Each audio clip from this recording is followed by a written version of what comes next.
일본을 10년 후에 한국이다. 지금은 전혀 그렇지 않게 되었습니다. 일본은 한참 밑이다. 일본에서 인정합니다. 그 IT화 부분은 일본의 10년 후, 20년 후가 한국이다. 일본의 2030 세대, 일본이 선진국이었다라는 것을 본 적이 없습니다. 한국이 그냥 대단한 선진국으로 옆에 존재한다라고 느끼는 것입니다.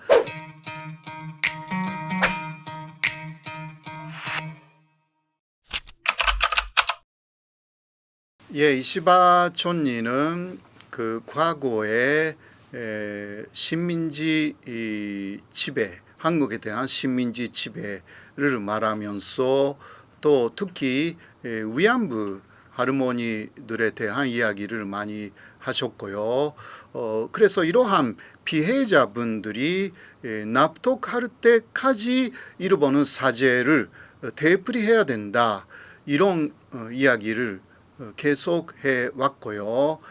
그리고 또 한국의 어떤 정권이 들어선다 하더라도 한일 관계는 대단히 중요하기 때문에 계속 협력을 해야 된다. 대표적인 말씀은 이러한 내용이라고 할 수 있죠.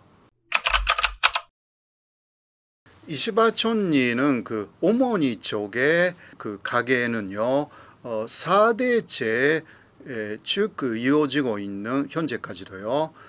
이시바 촌리까지도 그렇고 기독교 집안입니다. 대단히 유명한 목사도 배출을 했고요. 이시바 촌리도 그러한 영향을 받아가지고 기독교 신자이기도 하고 또 주일학교 교사도 쭉 해온 사람입니다. 그런 면에서는 상당히 정통적인 기독교 신앙을 갖고 있다라는 부분은 일본의 침략이 아니었다라든가 이런 식으로 주장하는 아베 신조 계열의 자민당 극우하고는 이게 타협할 수 없는 부분들이 있었다. 같은 자민당이라고 해도 보수라고 해도 올바른 보수다. 라고 할 수가 있고, 그래서 아베 신조 촌리하고는 계속 대립을 했습니다.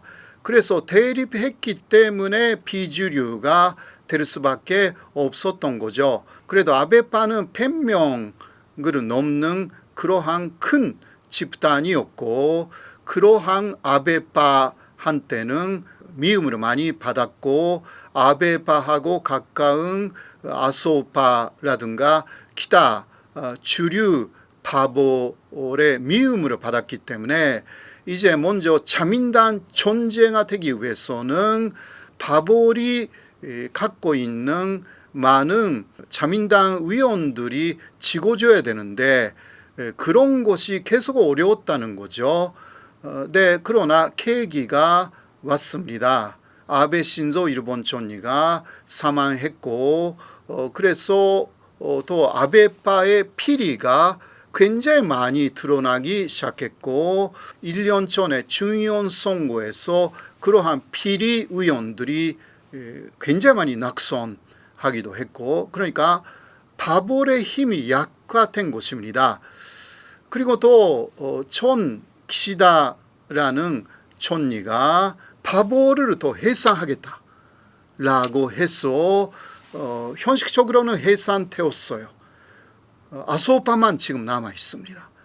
그래서 상당히 자유로운 입장에서 파벌의 대표가 이 사람을 찍어라 라고 해서 보통 자민당 존재는 결정되었는데 그러한 것이 1년 전에 사라졌어요. 사실상 사라졌어요. 그리고 또 극우적인 분위기를 싫어하는 그러한 분위기가 극우 아닌 사람들도 자민당 안에 있으니까요.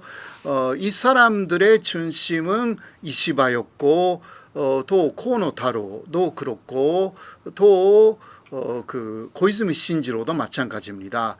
이 세 사람이 스가 촌리도 극우는 아니었기 때문에 원래는요 아베 촌리 시절에 관반 장관을 했기 때문에 극우의 인상이 좀 강했지만 스가 촌촌이 중심으로 이 이시바 그리고 그 고이즈미 그리고 코노타로가 하나가 되어가지고 이시바를 밀었던 거죠.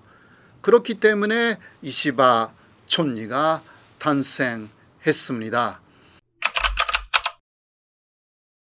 일본인들은 일단 일본 정부하고 일본의 농가가 상당히 협력해 왔어요. 지금은 그러한 협력 체제는 일단 없어졌지만요.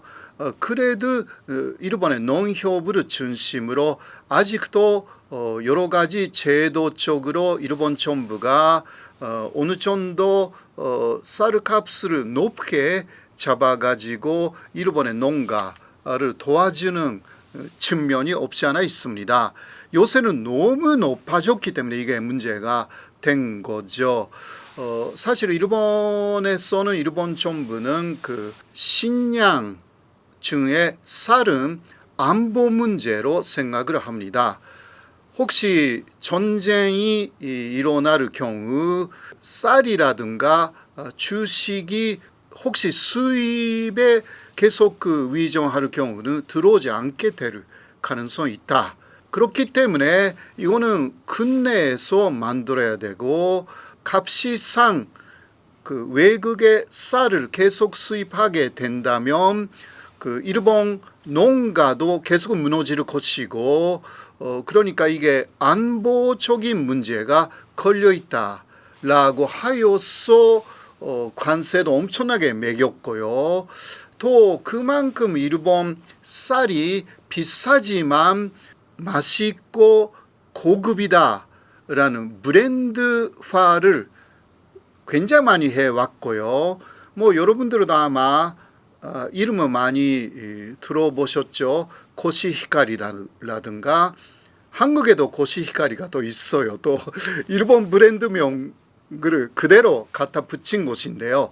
그만큼 일본에서 브랜드 쌀이 많습니다. 그리고 아주 맛있고 고급입니다.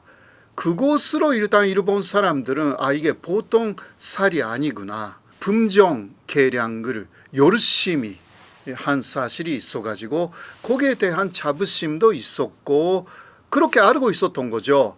근데 일본 쌀이 그렇게 더 비싸다라는 것도 일본인들이 몰랐어요. 왜냐하면 수입을 못하게 했으니까 사실 그런 거죠. 수입을 한다 하더라도 그 수입 쌀이 보통 사람들이 먹지는 않았고요. 다른 용도로 사용된 경우가 많았습니다. 일본의 쌀이 5kg에 2,000엔 정도, 그러니까 2만 원 정도. 그게 보통이었어요. 그것이 특히 지난해에 2배로 올라갔고요. 네, 더 비싼 데서는 3배 정도까지 올라가기도 했습니다. 그래서 마트에 가면 보통 사람들이 살 수 있는 쌀이 사라져 버렸습니다. 이러한 상황이죠. 사라진 이유는 여러 가지가 있는데 그거는 먼저 외국인들이 엄청나게 일본에 갔기 때문에 외국 사람들이 엔조 때문에 일본에 갔잖아요. 네, 외국 사람들이 그렇게 역시 일본에 가면 먹는 곳은 쌀밥이에요. 아무래도 빵 같은 것은 자신들의 나라로 그냥 먹는 곳이니까 그래서 쌀밥의 수요가 너무나 늘어난 거예요. 그래서 중간업자들이 이제 쌀을 확보해 있지 않으면 굉장히 안 되는 상황이 되었습니다. 그렇게 하여서 중간업자가 많이 사재기를 했고 그래서 쌀값이 많이 올라갔습니다. 그런 부분도 있고 그리고 매년 일본은 10만 톤 이상 감산했습니다. 이 부분도 있고요. 왜냐하면 농가가 계속 줄어들고 있어서 그리고 일본인들도 과거하고 비교하면 쌀 소비량이 줄어들었습니다. 빵을 많이 먹고 또 그 다른 거 라면이나 그런 거 많이 먹게 됐으니까 그렇게 감산이라는 게 그 50년간 쭉 해왔어요. 매년 10만 톤씩. 그러니까 500만 톤이나 그 50년 좀 하고 비교하면 생산 안 하는 곳입니다. 그런데 지금 코로나 이후에 수요가 갑자기 늘어나 가지고 쌀값이 엄청나게 올라가 버린 것입니다. 이재명 대통령이 취임했을 때만 해도 이재명 대통령이 혹시 일본에 대해서 강경 차세로 나올 것이 아닌가 그러한 걱정을 많이 일본 쪽에서 했거든요. 네, 그러나 이재명 대통령의 선장 과정이라든가 그 정치적인 그 어떻게 걸어왔는가라는 이런 부분을 많이 좀 분석을 했어요. 그렇게 해서 일본 언론들이 알게 된 부분은 뭐 일본 정부는 마찬가지입니다. 그거는 이재명 대통령 이념형이 아니다. 라는 부분이죠. 이념을 내세워서 그것을 고집하는 사람이 아니고 또 한국에서 흔히 말하는 운동권 출신이 아니다. 오히려 상당히 그 실ion주의로 갈 수 있는 사람이고 일본에 대한 강경 발언이라는 것은 이것은 일본에 대해서 한 것이 아니라 한국 국민을 향해서 지지를 얻기 위한 발언이 대단히 많았던 거 아닌가라는 분석들이 많이 나와가지고요. 현재는 오히려 포퓰리스트라는 그러한 면이 강한 분이기 때문에 내세우고 있는 국익 중심의 실용 외교라는 데서 일본하고 충분히 협력할 수 있는 그러한 대통령이다. 이런 식으로 지금 많이 바뀌었고 그래서 이재명 대통령에 대한 비판적인 보도가 거의 사라졌습니다. 예, 먼저 일본의 그 선거 문화는요 이런 게 있습니다.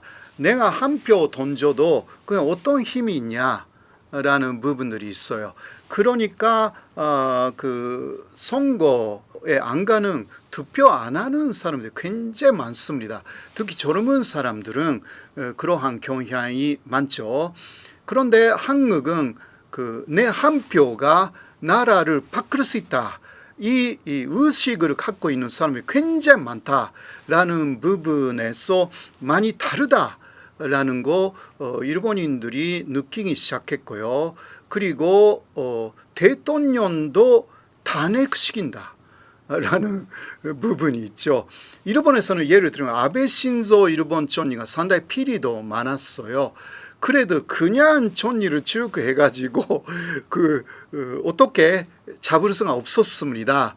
이러한 부분은 그 한국이 굉장히 그 삼권 분립이 잘 되어 있고 국민들의 목소리가 크다.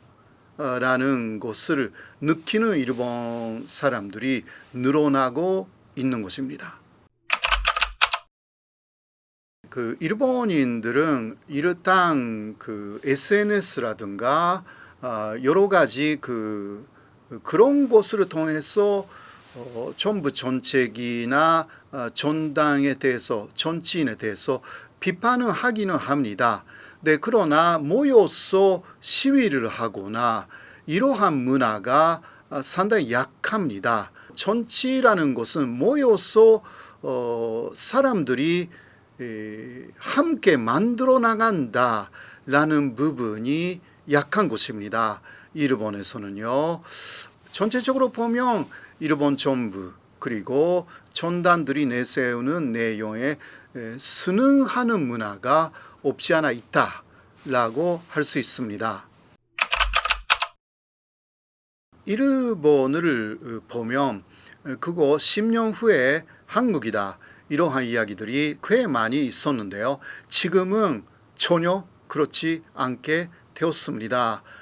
먼저 대표적인 부분은 그 IT 부분이죠. IT라든가 AI의 발전은 일본에서는 굉장히 늦어졌고요. 아시아에서 일본하고 말레이시아가 IT화에 실패했다. 다른 아시아 나라들은 중국을 필두로 해가지고 한국이나 다른 어느 정도의 나라들은 그 두 번째를 달리고 있다. 일본은 한참 밑이다. 막 이런 이야기를 일본에서 인정합니다. 그래서 그런 면에서는 그 IT화 부분은 일본이 한국을 보면서 일본의 10년 후, 20년 후가 한국이다. 이렇게 되어 있고요.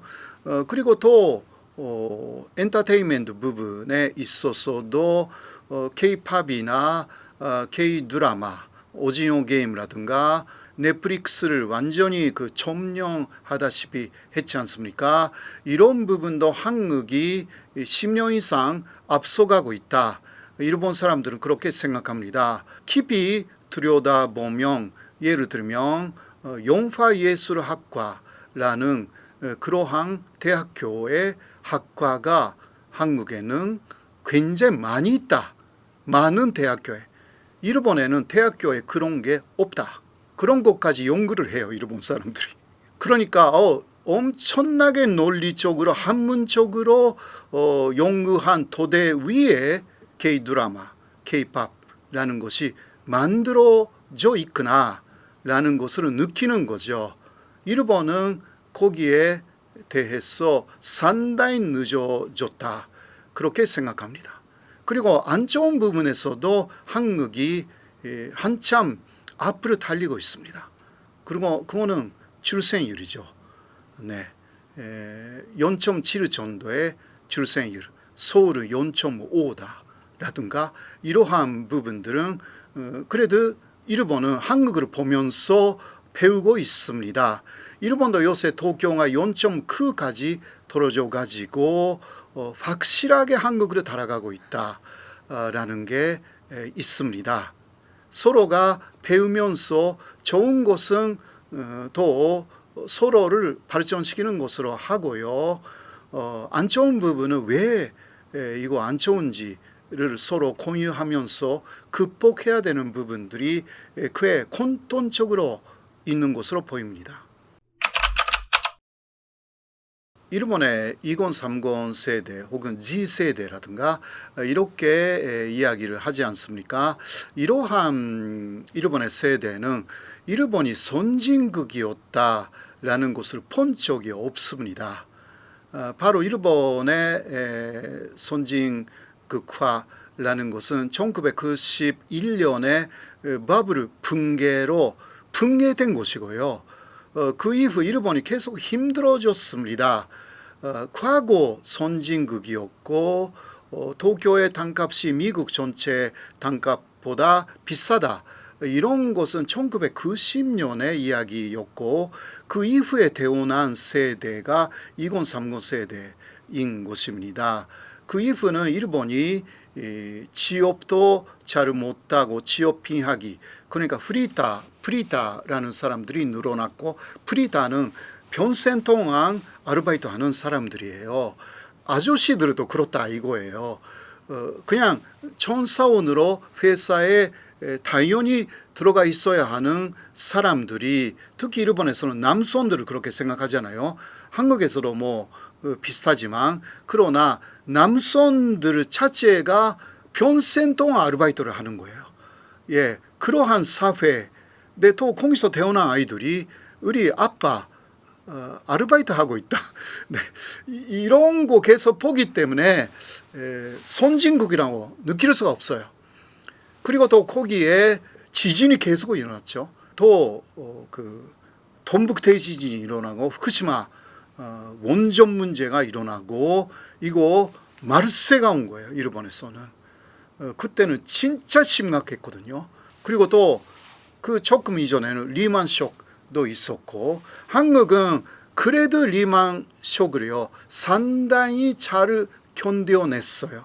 그러나 일본은 그때 또 엄청나게 많은 기업들이 도산합니다. 그것만 보고 있는 세대가 2030 세대예요. 그런데 그 애들이 한국 아이돌이 일본에 가면 도쿄돔이라든가 그 오사카 돔이라든가 돔크장 5만 명, 6만 명 들어가는 데를 매진시키는 거예요. 이거 일본 가수들 못합니다.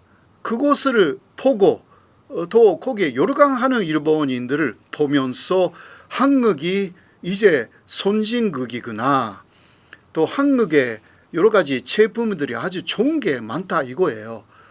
그래서 또 값도 싸고 그래서 이게 또 선진국이 일본에서 한국으로 바뀌었다는 거 안 느껴요. 왜냐하면 일본이 선진국이었다는 거 모르기 때문에 한국이 그냥 대단한 선진국으로 옆에 존재한다라고 느끼는 것입니다. 그래서 한글도 배우고 싶고 또 한국어를 배워보면 아주 어떤 면에서는 일본은 그 한자 써야잖아요. 그러니까 이게 굉장히 쓰는데 힘들어요. 일본 사람들은 지금 한자 읽을 수 있어도 쓸 수 없는 세대가 됐습니다. 워드 프로세서로 아주 간단하게 한자도 나오기 때문에 그런데 한글은 한자 안 써도 돼요. 그리고 굉장히 빨리 쓸 수가 있어요. 네, 이러한 부분 그리고 또 한류 드라마라든가 보고 있으면 한글 그냥 배워야 되겠구나 라고 느끼는 거죠. 노래도 지금 BTS라든가 뭐 블랙핑크라든가 일본에 가면 한국말로 그 노래를 하잖아요. 이것도 알고 싶다 이거예요. 그렇기 때문에 한글을 배우고 싶다라는 사람들이 굉장히 많이 지금 나타난 것입니다. 투자 상담 자격을 갖춘 MTNW 소속 어드바이저가 카카오톡 오픈 채팅에서 명쾌하게 종목을 무료로 상담해 드립니다. 이제 QR로 바로 참여하세요.